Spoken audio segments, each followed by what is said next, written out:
Nah, man. I'm pretty fucking far from okay.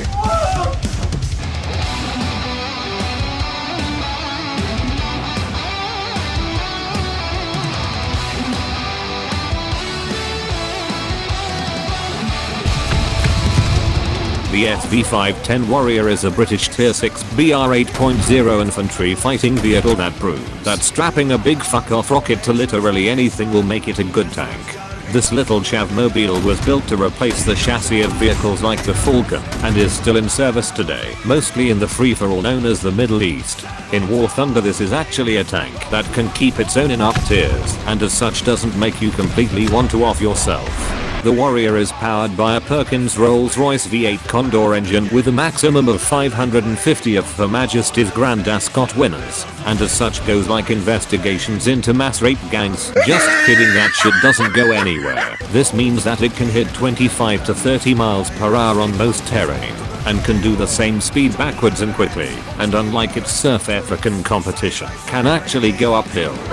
That's all well and good, but what about the armor? Well, of course with speed you lose armor and the Warrior has fucking none of it. 30 to 60 millimeters at various slopes is all you get, meaning everything will carve through you like Dave down the pub carves up his Sunday roast good and proper, and much like Dave it also has the option to get fatter.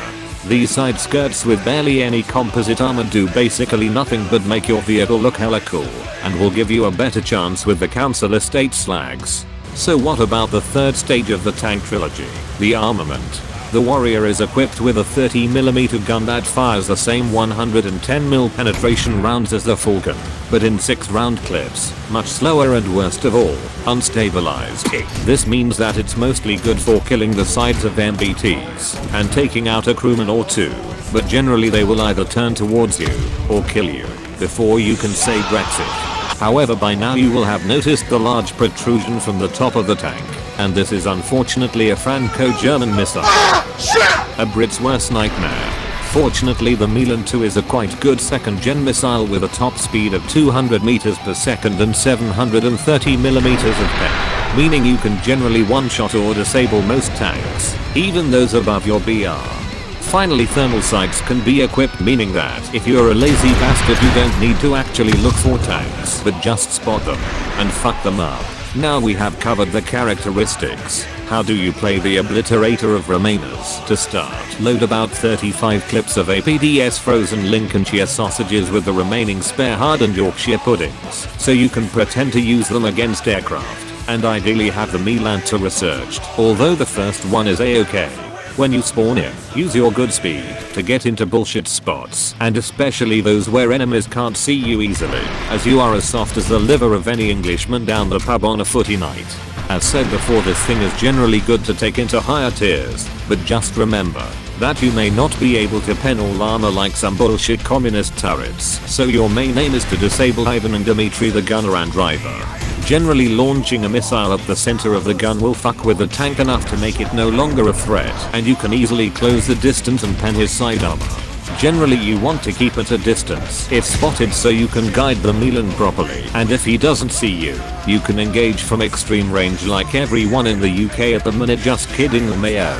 Being manly is generally not a good idea in this tank owing to the missile taking distance to start tracking properly, so stay at least 10 to 20 meters away and aim at soft spots for maximum empire building.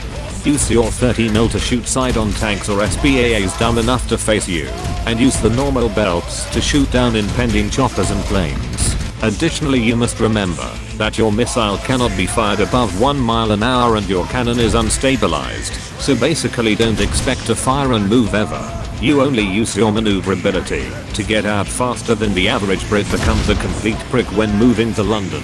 With that said, let's now cover the upgrades. And for once I'm not covering a premium vehicle, so you'd better listen up. First, take parts and FPE for that free Challenger 2, then adjustment of fire and perhaps tracks, to be a graceful ballerina, and not a roiker trying to get up slopes. Next, research the better missile and elevation mechanism or crew replenishment for more joules per minute, then NVD to make your life 100% easier. After this, take the weight gain pill and artillery, and then do whatever the heck you please. We will now talk about the upgrades for your pub crawl mates. For your driver, take tank driving to exceed 20 miles per hour in built up areas, then vitality, repair, and prayers to Jesus that he won't get a discarding sabo round to the cock. For the gunner, prioritize vision and repair stats over actual gunnery ones, as your gun doesn't really matter and missile aiming depends on you, the flesh bag in his mum's basement. For the commander, take leadership to remind your pleb teammates to put the kettle on, and for the loader, do whatever the fuck you please.